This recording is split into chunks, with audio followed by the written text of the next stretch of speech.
AdamHarry here with JayArr. And we're from BoLS. We're here to talk about today the Shadow War Armageddon Terrain kits. This stuff is awesome. Yeah, it looks really cool. It's a lot bigger and has more depth than I thought from the picture on the box. Right. No, that was one of the cool things. I actually assembled the majority of this train, and I have built quite a few kits in my day, and I was pleasantly surprised. And actually, what's really cool about this train, I think, is the fact that it's entirely modular. So what I mean by that is, just take this apart real quick. So, dun-dun-dun. You can see here, there's a couple of big kits. These pipes and stuff, they're empty as well, that you can kind of stack, and it looks totally like it belongs there. So you can kind of cover up sections if you want to with the board. That's what's cool about this. Like this circle, this grate here, totally fits over that entire thing. So if you wanted to glue it down there and have like this kind of pipe thing here, it totally works. But it's a completely modular kit. So the more of these kits you have, the cooler and more intricate your terrain kits will be. Your board train. It's really awesome stuff. Yeah, for sure. One other thing I want to talk about too is kind of the assembly of this stuff. And as you can see, it's all plastic. We haven't primed or painted this yet. We didn't want to do that for this video. Right. But let me just, JayArr, if you could move that stuff off. Yeah. We'll focus on this one right now. This one, let me zoom in on it. This particular bit of terrain, I followed the instructions on pretty much that were included with the assembly guide. So how this one works is there's a bunch of different things going on underneath as well. It's another cool thing. There's a lot of depth to this. Oh, so wow, yeah. All the things hanging on underneath. So if you do want to stack this on top of another piece, you can definitely see all the cool stuff that's going on here. I left the door open. I glued it open because I thought it would be cool and it would provide more cover. But you can see here underneath, there's different panels. We've seen these. If you remember what the sprues look like, you can kind of see how those work together.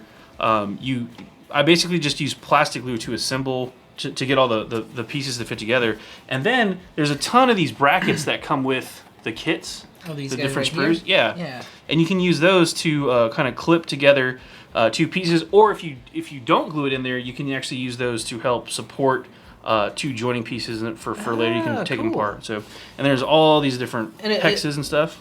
I'm noticing that the wires and the cables and stuff that are hanging down also look like they're separate. Because it looks like you're using them there to bridge a couple of the gaps between the I don't know what you'd call those. The paneling, paneling, yeah. The flooring there. So you can see it's a pretty ingenious design. I really like the way they did it.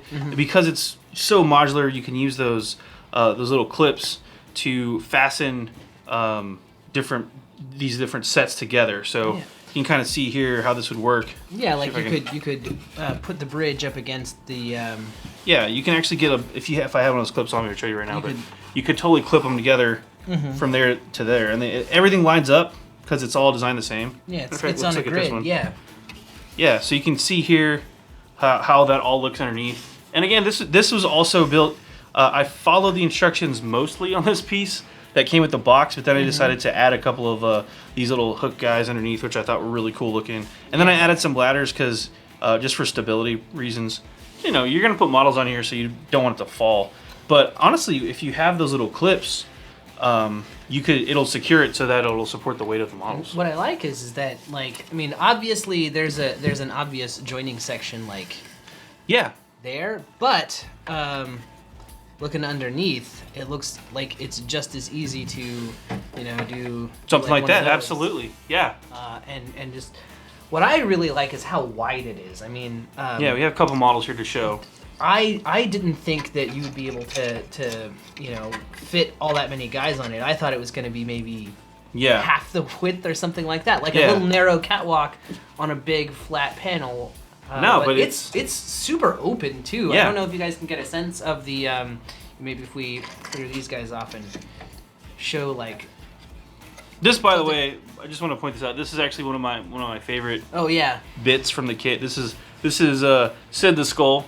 Yeah. Named after the Toy Story bad guy Sid. But if you recognize why, it'll make a lot more sense. But but yeah, this kit here, this actual layout was something that I pretty much just made up Oh, cool.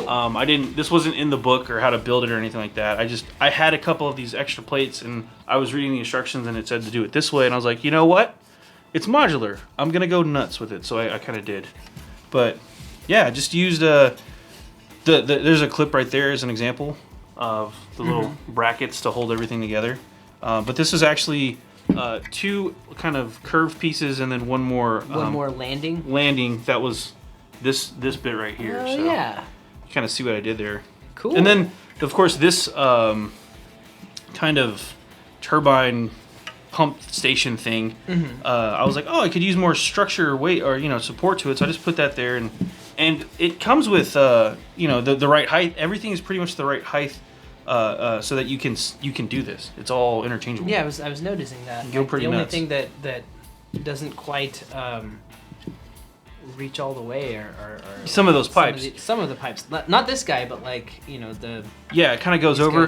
But bit. that's because these are bits. So this little cap piece right here is a bit that goes on top of that. And actually, I think this one was 2. This inside bit here, you can glue it all together. So that's what's cool about all the pipes and stuff you can do. You can go bonkers. Yeah, you really can. And again, because of the way they have everything designed, it looks appropriate wherever you want to stick it. This kind of works. Cool. It's like I don't know. The design of it's very reminiscent of if Blade Runner happened in the 40K world. Yeah. This is where it would be. That's a very good point. Also, you can do some cool stuff like this. Oh, if you get the idea though. There's a ton of these little bits that it would kind of make sense to have like a pipe and vent coming off of that or something like that. So you can just go bonkers with this terrain. I think hobbyists out there are going to have a lot of fun just figuring things out. I think it adds a lot of really cool depth to your boards too. So yeah, and things like that. Yeah, I don't know if the angle's right, but if we could get that guy in here as well. Yeah. Even if you don't have them all interlocking, you can still take up a big portion of the table. Yeah. And you could have a fight all in the middle of this with guys up on the catwalk. Oh yeah. People underneath. It's really cool. I kind of want to play. This is definitely enough terrain. I think just with all the different bits and the different pipes and stuff like that. And again, you could even build just single pieces of this. You don't have to build them all assembled, so it would be completely interchangeable. Matter of fact, just to show the difference, can you hand me that trench? Yeah. So here's one of our painted pieces of terrain. This is just like a terrain bit, but I wanted to show kind of the width of it compared to that. You can see, let me back this up. The width, it's wider because there's no the walls are on the outside. Yeah. So it's wider. You can fit more models in there. Again, getting our guardsmen back. You would have trouble fitting 2 guardsmen 2 abreast on this thing, but now you can easily fit 2 guys on top of the wall. Yeah. No problem. But yeah, it's just, and it fits in the same theme. I really like the fact that this is all. I've mentioned this before, but this is all AdMech looking terrain. Adeptus Mechanicus terrain. But you got to remember, the Adeptus Mechanicus isn't just all about war all the time. They are industry sector. So these things are functional in quotes there, air quotes, pieces of industry. Yes. You kind of let your imagination run wild with it. Yeah. I'm trying to figure out what exactly the industry here is. I assume it's... Well, according to the packaging, it's some kind of Prometheum piping, relay, pumping station or something along those lines. Right. But you can go pretty much make up whatever you want. So assume they're pumping Prometheum. Maybe the hooks are to help move around barrels of Prometheum. What do you think Sid does? Runs everything. Sid runs the show.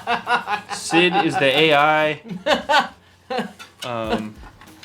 the Virtuosity-esque AI that runs the show. And if anybody gets that reference, wow. But you can see here, it's super modular. I really love just kind of playing with all the different. It's a lot of fun to try and just come up with configurations. Yeah, but it's whatever you want it to be.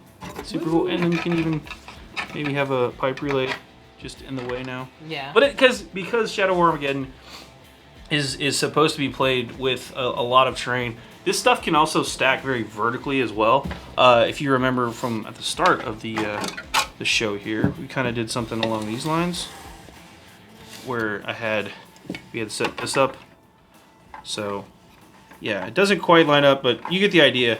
This stuff is designed to stack on top of itself as well. Yeah. You can totally go nuts. Add some 3-dimensionalness to your board. You're playing with 3D models.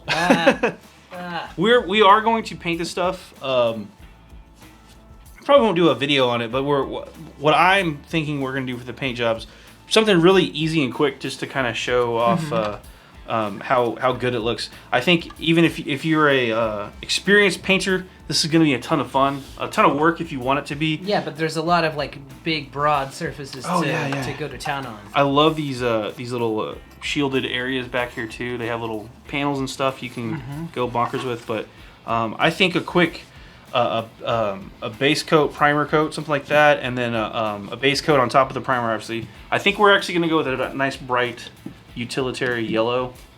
So, totally. So it's nice caution-y, and then give it like some kind of min wax floor wash. Ooh. So that it's nice and dirty and totally, mucky. so that it looks like it's been used to pump promethium there you for the go. last 10,000 years. Yeah. And then we'll probably hit it up with some silver dry brush in different areas and things like that. Give it a nice matte clear coat when we're done. But cool. You can pick out a lot of details with this stuff. There's lots of little things, all these pipes and stuff, just all the little cool details and knickknacks in here, just to get in there and go bonkers with. So, but it's such a cool bit of terrain. This stuff is coming out in individual kits later on, which I'm sure the hobby community out there is going to go completely nuts with. There's a lot of fun to be had. I just wanted to show off. Yeah. So there's little gauges that are like pressure gauges or stuff like that. Yeah, there you go. There we go. Yeah, totally. I don't know. It's really the level of detail is really cool. This is actually this long bit was one assembly structure, and then these little end caps. There's 1, 2, 3 end caps that I glued on there. So cool. So that it would look okay if you just let it out, left it out, or if you wanted to put it next to something or on one of there. But I'm done playing around with this stuff on tape here, so right. on video. But it's so cool. It's just been a really fun time to put all this stuff together, and it honestly didn't take too long. As far as hobby advice, since I did build this stuff, I actually used I used clippers to cut everything out. Obviously, I used a sharp razor, X-Acto knife style thing, hobby knife, to shave down the contact points along the sides here, to get rid of any burrs or flash or anything like that left over. I did use plastic glue to finalize the assembly. Little tip, you can run some plastic glue along the seams here, and it's gonna get down in there and melt everything and make sure everything's nice and well fit together. I would recommend that you have a nice flat surface to lay these bits, like the platforms and stuff. Lay them down flat so that they can dry flat, and then add everything back in. If you want to cheat a little bit, you can also use some super glue and accelerant to kind of make it hold, and then let the plastic glue do its thing. This is actually another bit as well. Oh, wow. So this, because this was 2 long walkways, so the seam is actually right in the middle. So this bit is really, really cool design with the legs. There's offset pegs, so that when you put them side by side, they overlap that seam and keep it super steady. And then this bit actually goes on top, and it's this weird, like underneath is this weird grading things, like they kind of fit right in here. So if you imagine 2 of those side by side like this, so like you could put the grate over top of there, and it would keep it set. Very cool. But I used those, and I used those little brackets to keep everything in position while the glue was setting, and then give it like an hour, 20 minutes to an hour, really, to let it set properly. But then after that, it's pretty much one solid piece with plastic lube. So plastic cement's the way to go, I think, with using a little bit of super glue to help keep everything set while it's setting. Totally. Yeah. Anyway, but yeah, really fun terrain kit. Yeah, let's go play, dude. Yeah, absolutely. Well, I'm AdamHarry. And I'm JayArr. And we're both from BoLS. Thanks again for watching, and hope you enjoy the new Shadow War Armageddon Terrain. Have a good one.